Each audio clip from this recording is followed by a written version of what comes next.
चले जी, topic start करते हैं। टॉपिक का नाम है energy stored in a capacitor. तो बिस्मिल्लाहिर्रहमानिर्रहीम। कैपेसिटर चार्ज स्टोर करता है। चार्ज स्टोर करने की इक्वेशन या कैपेसिटी ऑफ अ कैपेसिटर की equation C is equal to Q by V, ये हमने पढ़ ली। ठीक है, ये हमारे पास कैपेसिटर की कैपेसिटेंस होगी।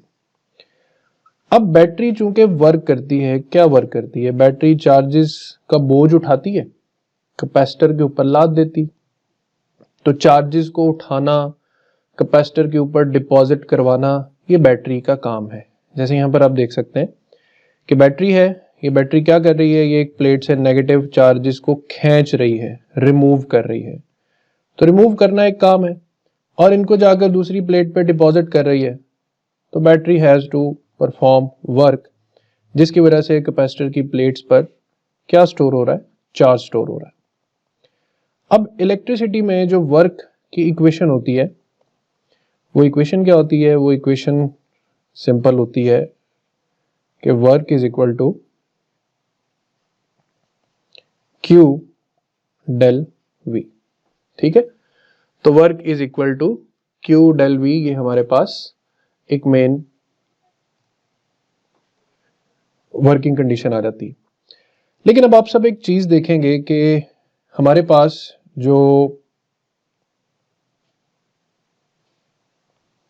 कैपेसिटर है वो एकदम से चार्ज नहीं होती, यानी कैपेसिटर के ऊपर वोल्टेज ग्रो करता है।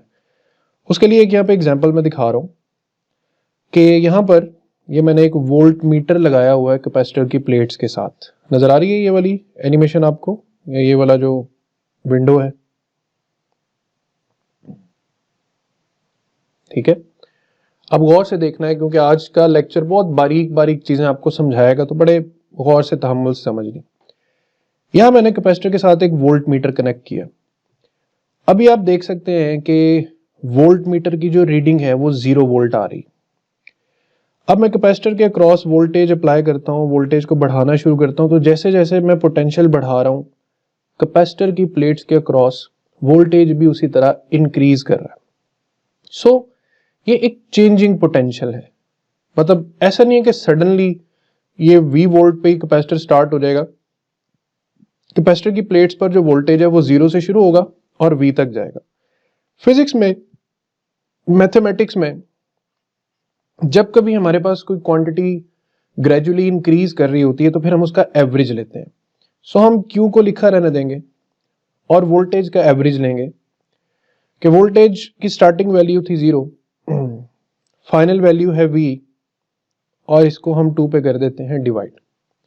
तो हमारे पास work done by the battery की इक्वेशन आ जाएगी 1/2 QV। A very simple equation, 1/2 QV, ये है work done by the battery on the capacitor to deposit the charge. अब यही जो वर्क बैटरी ने किया है, it will appear as the energy stored in a capacitor. तो हम इसी वर्क को एनर्जी की शक्ल देकर लिख देते हैं 1/2 QV। तो सब बच्चों को ये इक्वेशन समझ आ गई, U is equal to 1/2 QV। Simple है, चार्ज को पोटेंशियल से मल्टीप्लाई करना है और 1/2 पे डिवाइड कर देना है। तो अब ध्यान में रखिएगा कि हमें यहां पर क्या चीजें पता होनी चाहिए। हमें यहां पर पता होना चाहिए चार्ज, और दूसरी चीज हमें पता होना चाहिए पोटेंशियल। तो हम क्या फाइंड कर सकते हैं? एनर्जी फाइंड कर सकते हैं। Now let me put you in a situation. Situation ये है कि ये हमारे पास एक पॉजिटिव प्लेट है, ये एक नेगेटिव प्लेट है। लेट इनके दरमियान पोटेंशियल डिफरेंस 100 वोल्ट है और एक चार्ज है Q, इसको आप कर लें जी 2 कूलम। अब ये चार्ज जब इन प्लेट्स के दरमियान मूव करेगा, ट्रेवल करेगा, तो ये कितनी एनर्जी गेन करेगा? जल्दी जल्दी आंसर करना, शाबाश।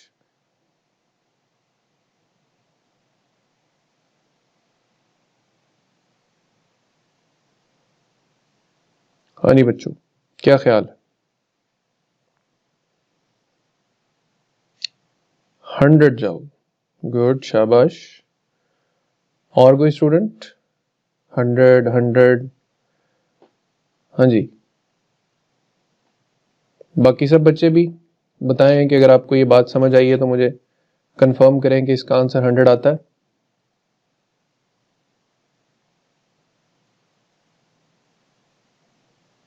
जाग जाओ बच्चों, क्यों सो रहे हो? और घबराना नहीं है, आंसर करना है। मैं गलती भी करवाऊंगा तो फिर किसी वजह से करवाऊंगा। 100। चलें जी, हम आपके 100 आंसर को लॉक करते हैं। क्या आप इसका आंसर देते हैं 100 जॉब? लेकिन मैं इस आंसर को कर दूंगा गलत। अब बात तो आती है ना कि मैंने भी आपको एक फॉर्मूला सिखाया और साथ ही मैंने आपसे क्वेश्चन भी पूछा। क्वेश्चन पे आपने फॉर्मूला अप्लाई किया, मैंने आंसर गलत कर दिया। तो मैंने आंसर क्यों गलत किया? आपको याद हो कि हमने इलेक्ट्रॉन वोल्ट का एक क्वांटिटी पढ़ी थी, kinetic energy is equal to Q del V. ये फॉर्मूला पढ़ा था हमने। अब मैंने आपको कैपेसिटर की सिचुएशन नहीं दी, मैंने आपको सिचुएशन दी इस इक्वेशन की, जो सिंपली चार्ज और पोटेंशियल डिफरेंस को मल्टीप्लाई करने से आनी थी। Charge 2 coulomb, potential difference 100 volt. तो चार्ज चूंकि इलेक्ट्रिक फील्ड में मूव करेगा तो इट विल गेन या it will possess kinetic energy. तो यहां पर इसका आंसर 200 जॉल्स आएगा। तो मैंने आपसे जो बेसिक गलती करवानी थी वो मैंने करवा ली कि अगर बेटा आपके सामने एक ऐसी सिचुएशन आती है जहां आपसे ये कहा जाए कि एक चार्ज पार्टिकल दो ऑपोजिटली चार्ज प्लेट्स के दरमियान ट्रेवर्स करता है, मूव करता है, और आपसे पूछा जाए कि उसकी एनर्जी कितनी होगी, तो आपने 1/2 QV अप्लाई नहीं करना। ये एनर्जी स्टोर्ड एनर्जी की फॉर्म है, यानी ये जो कैपेसिटर पे की प्लेट्स पर स्टोर होगी। अगर मैं आपसे ये कहता कि एक कैपेसिटर है जिसकी प्लेट्स पर 2 कूलम चार्ज स्टोर्ड है और उसके क्रॉस पोटेंशियल डिफरेंस 100 वोल्ट है, तो आपने उस स्टोर्ड कंडीशन में ये फॉर्मूला अप्लाई करना था 1/2 QV। तो फिर आपका आंसर 100 आना था। तो बी क्लियर कि there is a difference between Q del V and 1/2 QV. That formula is for the kinetic energy of charged particle in electric field, and that formula is for the stored energy in a capacitor. मुझे clear कर दें कि आप सब बच्चों को ये बात समझ आ गई? The difference between half QV and Q del V. Okay, अब हम चलते हैं वापस इसी फॉर्मूला पर। फॉर्मूला है 1/2 QV। Now there are two conditions. अब चीजें थोड़ी कॉम्प्लेक्स भी हो सकती हैं, ये चीजें बुक में मेंशन नहीं है, ये मैं आपको खुद से समझा रहा हूं कैपेसिटर का एक अच्छा ओवरव्यू क्लियर करने के लिए। इस इक्वेशन के अकॉर्डिंग देखें, Q is equal to CV भी होता है और V is equal to Q/C भी होता है। ठीक है, तो हम लिखते हैं energy is equal to 1/2 QV, और फिर मैं लिखता हूं U इज इक्वल टू 1/2, और मैं Q की जगह लिख देता हूं CV, फिर बाहर मल्टीप्लाई करता हूं V। तो एक फॉर्मूला मेरे पास बन जाता है 1/2 CV²। सिमिलरली मैं दोबारा लिखता हूं U is equal to 1/2 QV, फिर मैं आपके सामने लिखता हूं U is equal to 1/2Q, और V की जगह लिख देता हूं Q/C। तो एनर्जी बन जाएगी 1/2Q²/C। ठीक होगी बात? अब आपके सामने ये दो दरख्शंदा से फॉर्मूले चमक रहे हैं, एक 1/2CV² और एक 1/2Q²/C। अब फिर तैयार हो जाए, हो सकता है मैं आपसे फिर गलती करवाने लगा हूं। कैपेसिटेंस की इक्वेशन होती है बच्चों A epsilon not over D। सब बच्चों ने पढ़ी हुई है। मैं आपसे कहता हूं कि जी मेरे पास एक कैपेसिटर है, ये उसकी पहले से प्लेट्स हैं। ठीक है, मैं कहता हूं जी मैंने इन कैपेसिटर की प्लेट्स का एरिया बढ़ा दिया है। तो अब मुझे बताएं कैपेसिटेंस ने बढ़ना है कि कम होना है?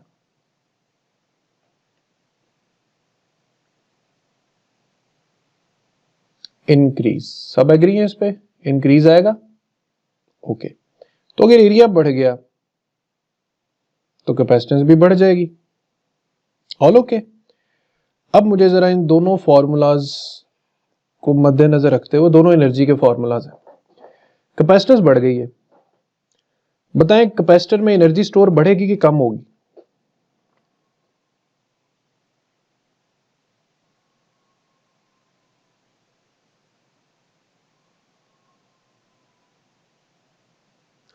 कुछ भी नहीं होगा, ना बढ़ेगी ना कम होगी, ऐसे तो नहीं होगा। ये फॉर्मूला तो बता रहा है कि एनर्जी कैपेसिटेंस पर डिपेंडेंट है। सदीद कहते हैं जी इंक्रीज होगी। और कोई बच्चा जो इस बात से इख्तलाफ करना चाहे?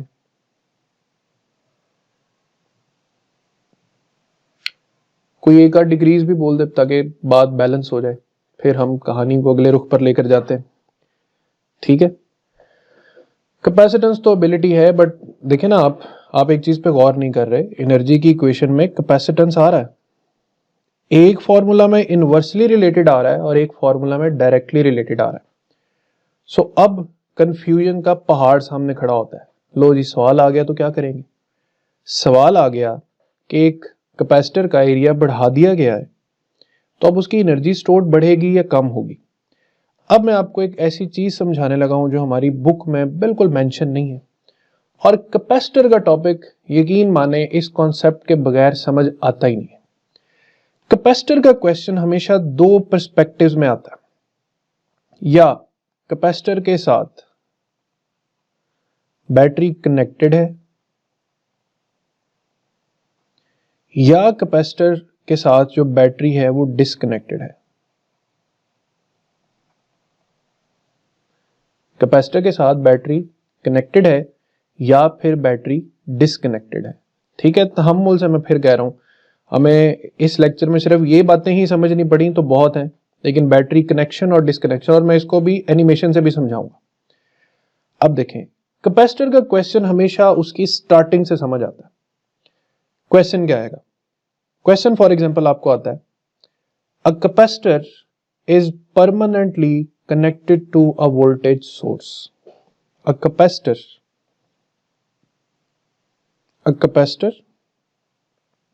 is permanently connected to a voltage source. जब जुमला इस तरीके से लिखा हो तो आपने समझ जाना है कि बैटरी कनेक्टेड है, बैटरी कनेक्टेड है। अब अगर कहा जाए कि area of plates is increased, area of plates is increased, तो what will happen to the capacitance? याद रखना है जब बैटरी कनेक्टेड होगी, एनर्जी स्टोर्ड का फॉर्मूला 1/2 CV² यूज होगा। क्यों होगा अभी बताता हूं। इस फॉर्मूला के मुताबिक energy stored directly proportional to capacitance है। सो अगर कैपेसिटेंस बड़ी है, जैसे कि एरिया बढ़ाने से बढ़ती भी है, तो एरिया बढ़ाने से कैपेसिटेंस बढ़ेगी, कैपेसिटेंस के बढ़ने से स्टोर्ड एनर्जी में भी इजाफा हो जाएगा। लेकिन कब? जब हमारे पास कैपेसिटर की प्लेट्स के साथ बैटरी कनेक्टेड होगी। मैंने आपको क्या चीज समझाई है? मैंने आपको फैसला समझाया कि अगर आपके सामने ये दो रास्ते हैं, कि दो फॉर्मूलाज हैं आपके सामने, एक विद एन इनवर्स रिलेशन है और एक विद अ डायरेक्ट रिलेशन है। here u is directly proportional to c and here u energy stored is inversely proportional to c।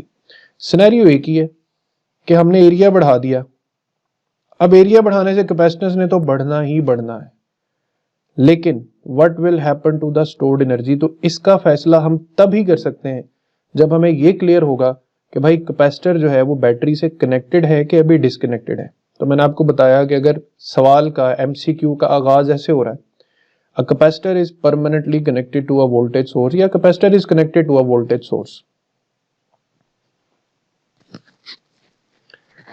अरे बेटा आवाज का कोई इशू आ रहा है? ओके बेटा, आप अपना इंटरनेट थोड़ा सा सेटल डाउन करें, इंटरनेट को थोड़ा सा देखें, कहीं पे सिग्नल वगैरह का आपका इशू होगा। तो आप मुझे बताएं, कैपेसिटेंस या energy stored in a capacitor, directly proportional to capacitance कब होगी, किस कंडीशन में होगी? शाबाश।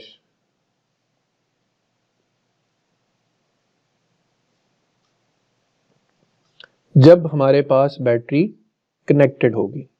याद हो गया, रट्टा लगा लेना इस बात को कि एनर्जी और कैपेसिटेंस का रिलेशन डायरेक्ट होगा कब?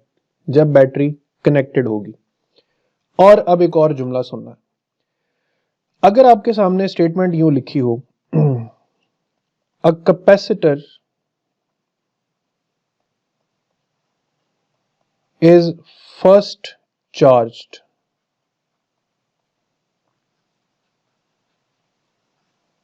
ठीक है, तो ये ऐसे लगता है जैसे पास्ट इंडेफिनिट की बात हो रही है कि भाई कैपेसिटर था, उसे चार्ज कर लिया है।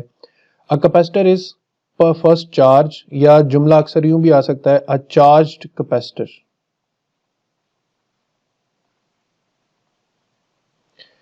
तो इन तर्ज पे अगर जुमले बने होना तो आपने समझ जाना है कि वो हमें कहना चाह रहा है या दबे लफ्जों में बताना चाह रहा है कि बैटरी डिस्कनेक्टेड है।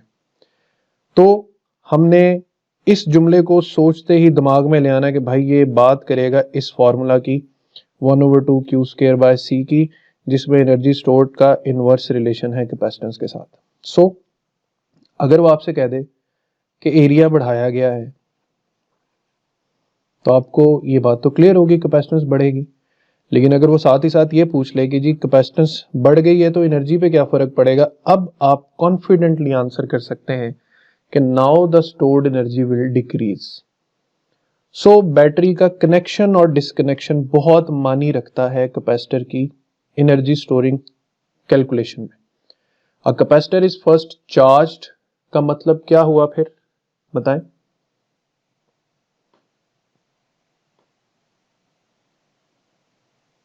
बैटरी डिस्कनेक्टेड है। डिस्कनेक्शन के दौरान एनर्जी और कैपेसिटेंस का रिलेशन क्या होगा?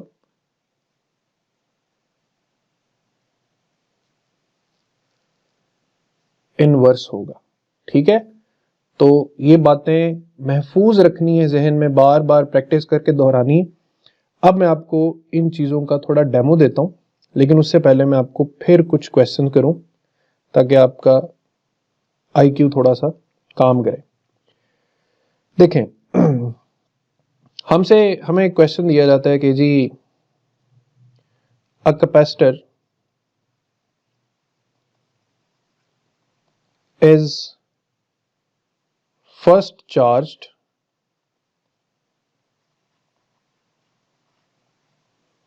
and the area of plates is increased. Then which quantity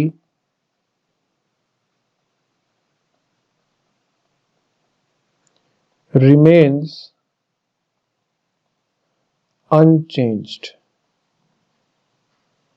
सवाल गौर से पढ़ लें सब बच्चे। Option A capacitance, option B stored energy, option C voltage, option D charge. ले जी, डी ऑप्शन। अच्छा, एक ऑप्शन डी आ गया। और किसी स्टूडेंट?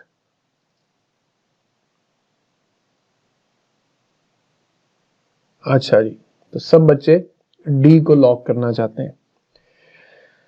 देखें, जब आपसे कहा गया कि कैपेसिटर इज फर्स्ट चार्ज, तो इसका मतलब है बैटरी डिस्कनेक्ट हो गई। अब बैटरी का डिस्कनेक्ट हो गई है तो मैं एक मिसाल देता हूं। एक मकान बन रहा है, उस मकान में मजदूर उस मकान को बना रहे हैं, तो जो चार्जेस है ना उनकी मिसाल है ईंटों की, और जो वोल्टेज है उसकी मिसाल है मजदूरों की। अब बैटरी डिस्कनेक्ट हो गई है, यानी मजदूर चले गए। अगर मजदूर चले गए ना तो चार्जेस जहां पड़े थे ना पड़े रहेंगे, ईंटें जहां पड़ी थी पड़ी रहेंगी। सो याद रखें, अगर एक कैपेसिटर को ये दिखा दिया गया है कि वो फर्स्ट चार्ज था, यानी उससे बैटरी डिस्कनेक्ट कर दी गई है, तो हम जो मर्जी चेंजेस कर लें कैपेसिटर की प्लेट्स के अक्रॉस जो चार्ज है उसमें कोई रद्दोबदल नहीं आएगा, मजदूर चले जाएंगे तो ईंटें अपनी जगह पड़ी रहेंगी। ठीक है, लेकिन इसी सवाल को चेंज कर दें थोड़ा सा। अगर यहां पर हो a capacitor is connected to a voltage source, ठीक है, a capacitor is connected to a voltage source and the area of plates is increased then which quantity remains unchanged। तो याद रखें, अगर बैटरी कनेक्टेड है तो मजदूर मौजूद हैं, मजदूरों की तादाद पे कोई फर्क नहीं पड़ेगा। अब की बार हमारा राइट आंसर होगा वोल्टेज। ठीक है, यहां तक। अब मैं आपको सारी चीजों का एक एक करके डिमॉन्स्ट्रेशन देता हूं। पहले मुझे जरा कंफर्म कर दें कि आपको ये कैपेसिटर वाली एनिमेशन स्क्रीन नजर आ रही।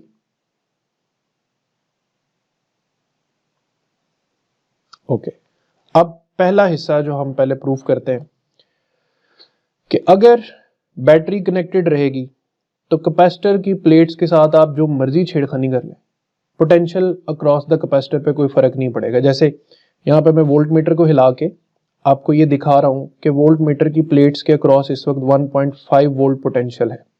All okay. अब मैंने बैटरी रिमूव नहीं की, हालांकि ऊपर डिस्कनेक्ट बैटरी का ऑप्शन आ भी रहा है, लेकिन हम अभी चलेंगे बैटरी कनेक्टेड। अब गौर से देखें, मैं यहां पर प्लेट्स का डिस्टेंस कम ज्यादा करूं, पोटेंशियल पे कोई फर्क नहीं पड़ रहा। मैं यहां पर एरिया को कम ज्यादा कर रहा हूं, पोटेंशियल पे कोई फर्क नहीं पड़ रहा। सो ये वही बात है कि जब बैटरी कनेक्टेड रहेगी तो वो अपना पोटेंशियल मेंटेन रखेगी। आप कैपेसिटर के साथ जो मर्जी छेड़खानी कर लें, एरिया बढ़ा लें, डिस्टेंस कम कर लें, इवन आप मीडियम भी ऐड करके देख लें, मीडियम ऐड रिमूव करके देख लें, तो याद रखें if the battery is connected the potential across the plates will remain constant. अब हम आते हैं अगली चीज पर। हमने एक कैपेसिटर को फुली मैक्सिमम लेवल तक चार्ज कर लिया और मैं यहां पर स्टोर्ड चार्ज का ग्राफ एक्टिव कर लेता हूं। स्टोर्ड चार्ज, ये जो येलो ग्राफ है, अभी ये चार्ज को रिप्रेजेंट करेगा। ठीक है, अभी देखें कि मैं, चूंकि बैटरी कनेक्टेड है तो चार्ज पर फर्क पड़ रहा है, चार्ज पे फर्क पड़ रहा है, लेकिन वोल्टेज पे कोई फर्क नहीं पड़ रहा। थोड़ी देर बाद आप क्या देखेंगे, थोड़ी देर बाद आप देखेंगे कि चार्ज पे फर्क पड़ना बंद हो जाएगा और वोल्टेज पे पड़ना शुरू हो जाएगा। तो पहला हिस्सा समझ आ गया है, वोल्टेज कांस्टेंट रहने वाला, तो जरा जल्दी से यस नो कर दें, क्योंकि 40 मिनट्स भी होने वाले हैं, हो सकता है मीटिंग अचानक एंड हो जाए। हाँ जी बच्चों, सबको बात समझ आ गई? तो मैं दोबारा दोहरा रहा हूं, अगर बैटरी कनेक्टेड रहेगी तो कौन सी चीज कांस्टेंट रहेगी? वोल्टेज। अब करते हैं बैटरी को रिमूव। हमने बैटरी कर दी डिस्कनेक्ट, ठीक है, और हम इन वोल्ट मीटर की लीड्स को अपनी प्लेट्स के साथ कनेक्ट कर देते हैं। अब देखें, अब अगर मैं इनके दरमियान डाइलेक्ट्रिक इंसर्ट करता हूं, ठीक है, तो हमारे पास यहां पर जो चार्ज का ग्राफ है, और ये रेड ग्राफ चार्ज का होगा, कोई फर्क नहीं पड़ रहा चार्ज को, क्योंकि बैटरी नहीं है, मजदूर चले गए, ईंटें कौन उठाएगा। तो charge on the plates will remain constant if the battery is disconnected. हाँ, वोल्ट मीटर की रीडिंग पे फर्क पड़ रहा है, वो पढ़ना ही पढ़ना है, सारी बात है। पोटेंशियल चेंज तो होगा अगर कैपेसिटेंस को हमने कांस्टेंट रखना है, ठीक है ना। तो कैपेसिटेंस जो है, या प्लेट्स की चार्ज अक्रॉस जो चार्ज है, it will remain constant if the battery is disconnected. तो ये दो बातें पहले अच्छी तरह हजम कर लेनी है। अब मुझे सब बच्चों ने जवाब देने की कोशिश करनी है कि if the battery is connected then which quantity will remain constant?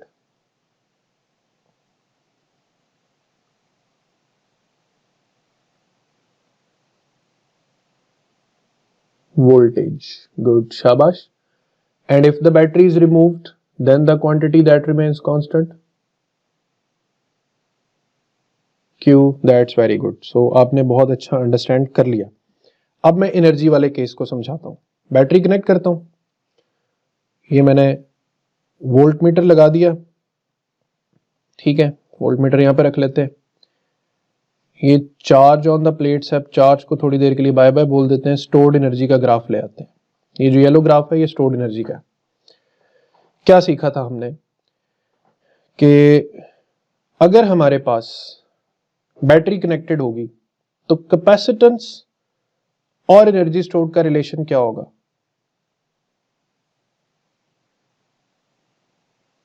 हाँ जी बच्चों, डायरेक्ट या इनवर्स में आंसर देना आपने मुझे। डायरेक्ट रिलेशन होगा, ठीक है। तो अब गौर से देखना, मैं कैपेसिटेंस बढ़ाने के लिए कोशिश करूंगा और आपने एनर्जी पे देखना क्या होगा। इसको पहले हम ठहरेंगे, मीडियम में निकाल देता हूं। फॉर एग्जांपल मीडियम ऐड करने से कैपेसिटेंस बढ़ती है, ठीक है। तो अब आपने एनर्जी का ग्राफ देखना कि मीडियम ऐड करने से एनर्जी बढ़नी चाहिए है क्योंकि कैपेसिटेंस बढ़ती है। तो look at the energy graph कि जैसे जैसे हम मीडियम इंसर्ट कर रहे हैं कैपेसिटेंस इंक्रीज कर रही है और कैपेसिटेंस के इंक्रीज करने से स्टोर्ड एनर्जी भी इंक्रीज कर रही है।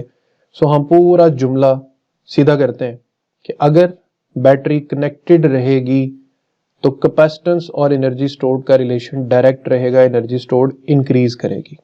Is that clear? अब मैं इसको रिमूव करूंगा तो कैपेसिटेंस कम होगी, स्टोर्ड एनर्जी भी कम होना शुरू हो जाएगी। बात समझ आ गई? बात फॉलो कर ली सबने?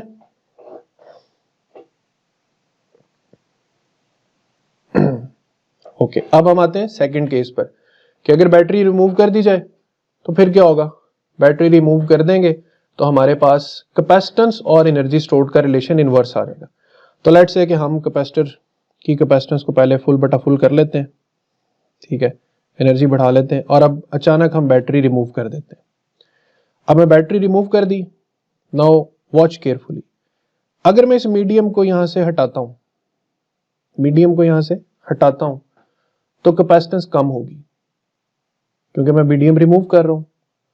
तो मीडियम रिमूव करने से कैपेसिटेंस कम होगी, लिहाजा एनर्जी स्टोर्ड बढ़नी चाहिए। इनवर्स रिलेशन का यही मतलब है। तो वॉच केयरफुली, मीडियम को मैं रिमूव कर रहा हूं, कैपेसिटेंस कम हो रही है मगर look at the energy graph, capacitance कम हो रही है बट स्टोर्ड एनर्जी इंक्रीज कर रही है। ये फर्क पड़ता है बैटरी के कनेक्ट और ना कनेक्ट होने से। अगेन मैं इस मीडियम को वापस इंसर्ट करता हूं, कैपेसिटेंस बढ़ेगी, एनर्जी स्टोर्ड कम हो जाएगी। तो ये जो दोनों फॉर्मूलाज थे ये हमारी बुक पर डायरेक्टली इस तरीके से गिवन नहीं है। हमारी बुक में बस ये वाला हिस्सा है इतना, ठीक है। इससे आगे हमने क्या करना है वो चीजें मैं आपको क्लियर करूंगा कल वाले लेक्चर में, ठीक है।